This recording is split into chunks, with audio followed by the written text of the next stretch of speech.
Hello viewers, welcome back to my channel women's world మగవాళ్ళ ప్రపంచం. ఎలా ఉన్నారు అందరూ? నేనైతే చాలా బాగున్నానండి. మీరందరూ కూడా బాగుండాలని మనస్ఫూర్తిగా కోరుకుంటున్నాను. ఇవాల్టి మన వీడియోలో మనిషి జన్మ యొక్క అర్థం, పరమార్థం ఏంటో తెలుసుకుందాము. అలాగే మనిషి ఈ జన్మ ఎత్తడానికి ఎంత అదృష్టం చేసుకొని ఉంటాడో కూడా తెలుసుకుందాము. పరమేశ్వరుడికి అన్ని ప్రాణులు సమానమే. అందుకే పరమేశ్వరుడికి చేసే సేవల్లో రకరకాల జంతువుల ప్రమేయం తప్పక ఉంటుంది. ఉదాహరణకు పూజంతా పూర్తయిన తరువాత అలసిపోయిన పరమేశ్వరుడికి చామరం వీస్తారు. ఆ చామరాన్ని చామరి మృగం తోకలో ఉండే వెంట్రుకలతో చేస్తారు. అదేవిధంగా అభిషేకం చేసే సమయంలో ఆవు పాలను వాడతారు.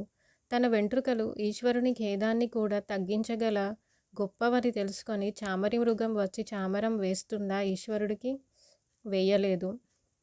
ఆవు తన పాలను తనంతట తానుగా తీసుకువచ్చి ఈశ్వరుడికి అభిషేకం చేయగలదా? చేయలేదు. ఏనుగు దంతం చాలా అందంగా ఉంటుంది. కానీ ఏనుగుకు తెలుసా, నాకో దంతం ఉంది, ఈ దంతం ఇంత అందంగా ఉంటుంది, నేను దీనితో బొమ్మలు చేయించుకోవచ్చు అని తెలుసా? తెలియదు. చేప ఒక్కటే నీళ్ళల్లో ఈదగలదు. నీటిలో ఈదగలిగే శక్తి నాకే ఉంది అని చేప మురిసిపోగలదా? మురిసిపోలేదు. నీటిలో ఉండే చేప భూమి మీద బతకలేదు. భూమిలో ఉండే ప్రాణి నీటిలో పడి బ్రతకలేదు. కానీ ఒక్క మనిషి మాత్రం చామరి మృగం వెంట్రుకలు తెచ్చి ఈశ్వరునికి చామరం వేసి పుణ్యాన్ని పొందుతాడు.